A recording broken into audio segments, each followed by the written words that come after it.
Sobat Klinik Hikmah yang berbahagia, saya akan memperagakan bagaimana mengambil kertas putih ini tanpa harus menjatuhkan spidol. Perhatikan ya.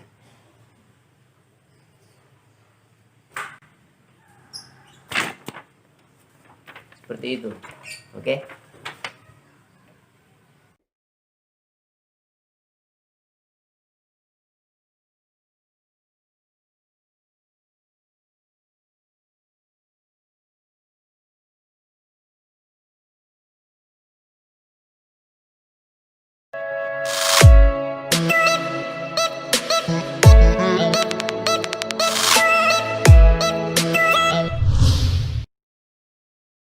Assalamualaikum warahmatullahi wabarakatuh. Ketemu lagi Sobat Klinik Hikmah yang berbahagia.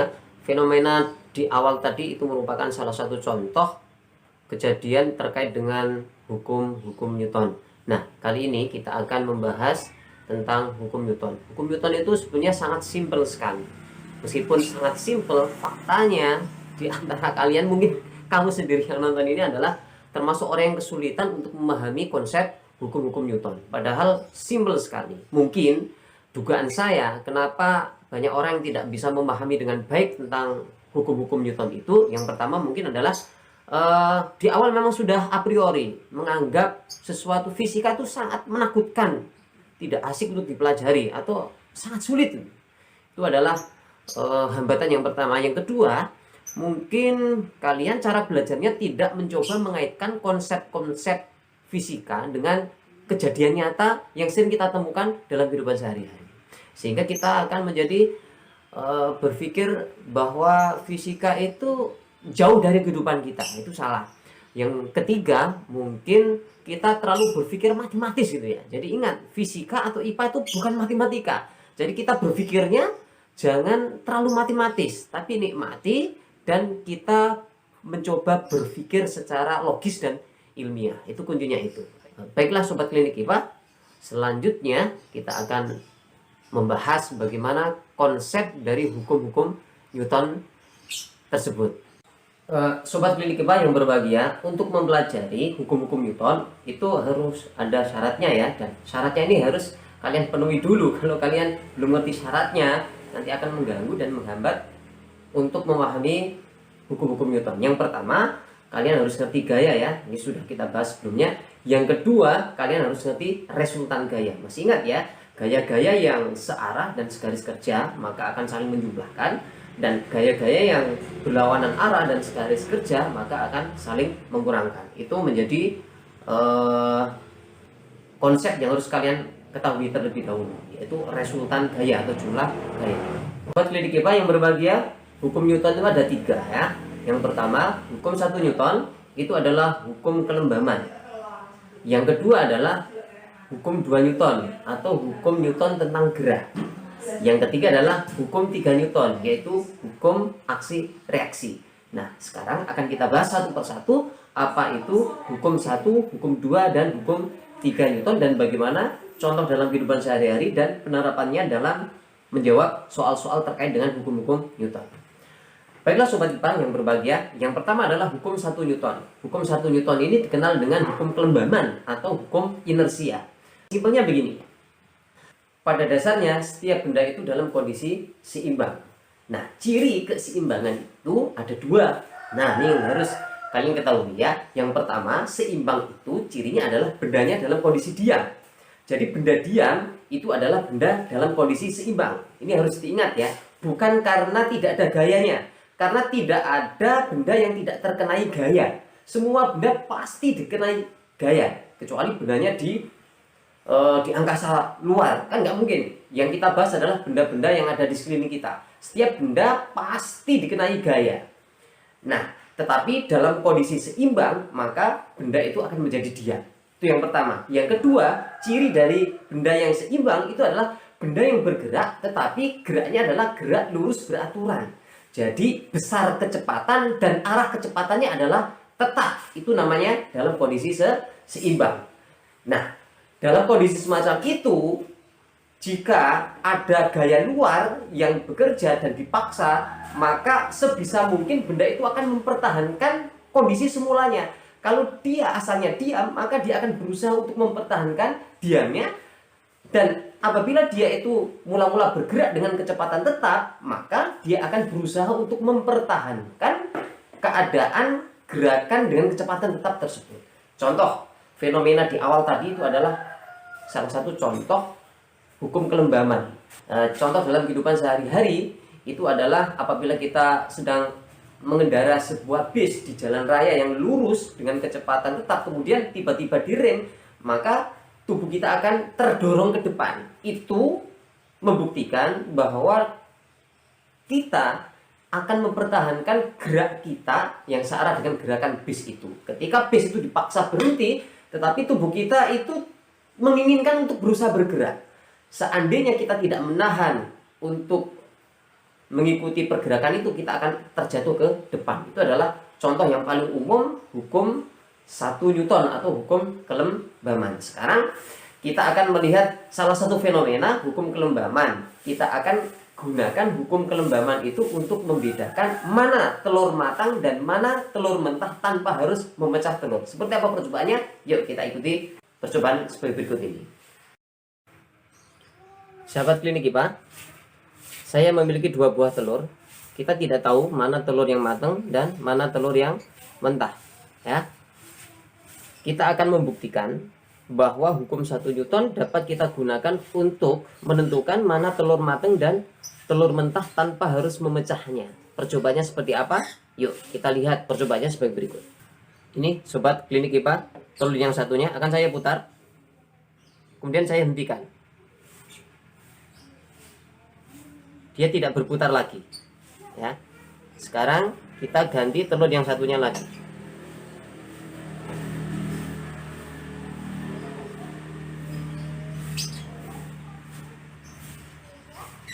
Dia masih tetap berputar. Ini berarti telur mentah. Sedangkan yang ini adalah telur matang. Akan kita cek. Ini telur matangnya. Tidak pecah. Ini telur matang. Ya. Nah, telur matang. Oke. Sedangkan yang ini adalah telur mentah. Kan kita buktikan.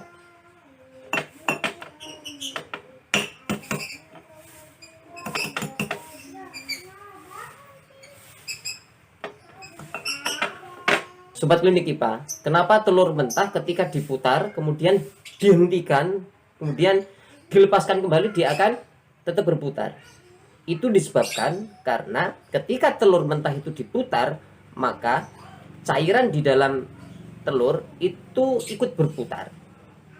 Dan ketika dipaksa untuk dihentikan, maka cangkangnya berhenti.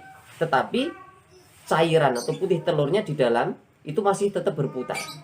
Dan ketika dilepaskan, maka telur itu akan ikut berputar karena ada gesekan dari putih telur yang ada di dalam cangkangnya itu.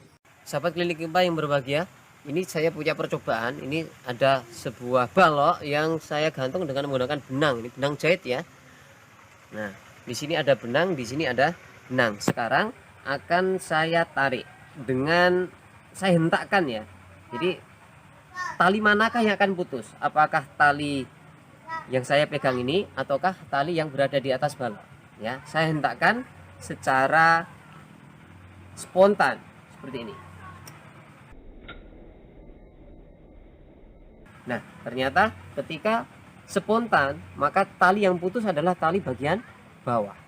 Oke, sekarang talinya akan saya pasang lagi dan akan saya tarik secara pelan-pelan, perlahan. Manakah tali yang akan putus? Apakah tetap tali yang bawah ataukah justru tali yang sebelah atas? Sahabat klinik IPA yang berbahagia, talinya sudah saya pasang kembali ya. Tadi sempat putus. Sekarang akan saya tarik secara perlahan. Manakah tali yang akan putus? Apakah tetap tali yang bagian bawah ataukah tali yang atas? Ya, saya tarik, saya tambah gayanya pelan-pelan. Pelan-pelan, pelan-pelan.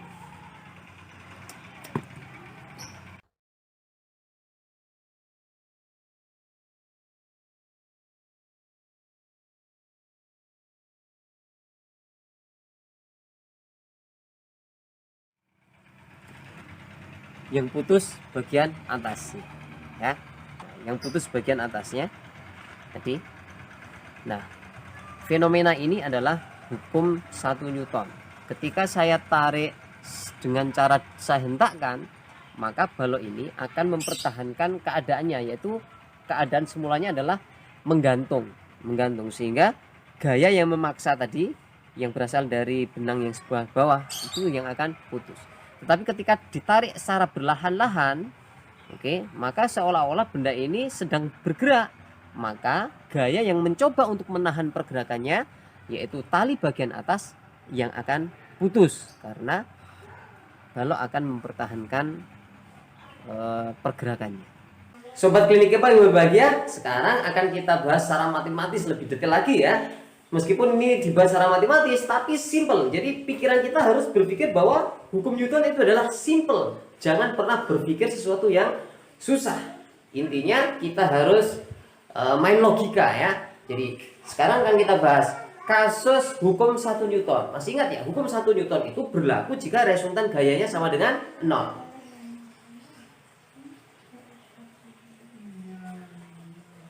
Ketika resultan gayanya sama dengan 0, maka akan ada dua keadaan. Keadaan yang pertama adalah benda mungkin dia diam, atau yang kedua adalah benda sedang ber-GLP, bergerak lurus beraturan, kecepatannya tetap baik arah maupun besarnya. Nah, contohnya semacam apa? Contoh sederhana, paling sederhana, benda digantung.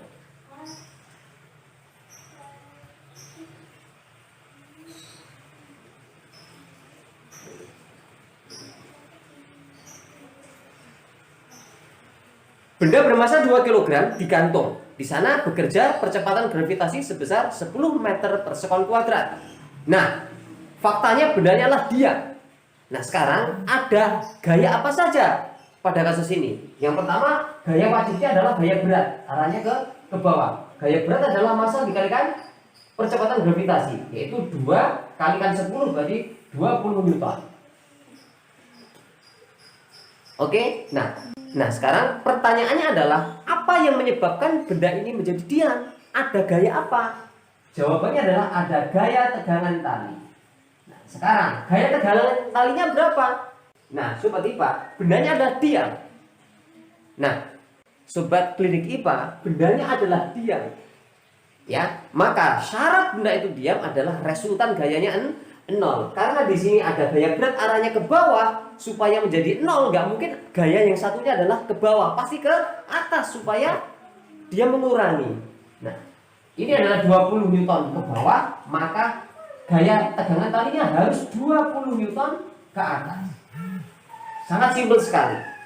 Oke? Contoh yang kedua.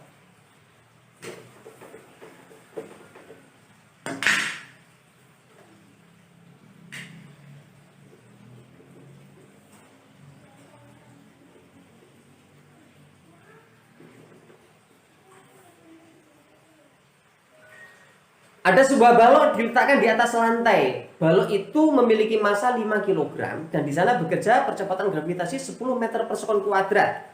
Oke, faktanya bendanya adalah diam. Sekali lagi, faktanya bendanya adalah diam.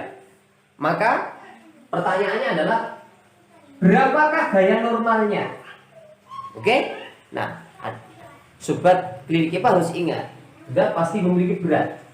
Beratnya yaitu 5 dikalikan 10 berarti 50 Newton. Nah, sekarang karena fakta bendanya adalah diam, maka gaya normalnya adalah wajib 50 Newton ke arah atas, supaya ketika dikurangkan atau dijumlahkan maka resultan gayanya sama dengan 0. Maka simpel sekali, jawabannya adalah 50 Newton. Begitu. Jadi tidak perlu matematika yang rumit-rumit. Oke? Contoh yang lain. Misalnya ya,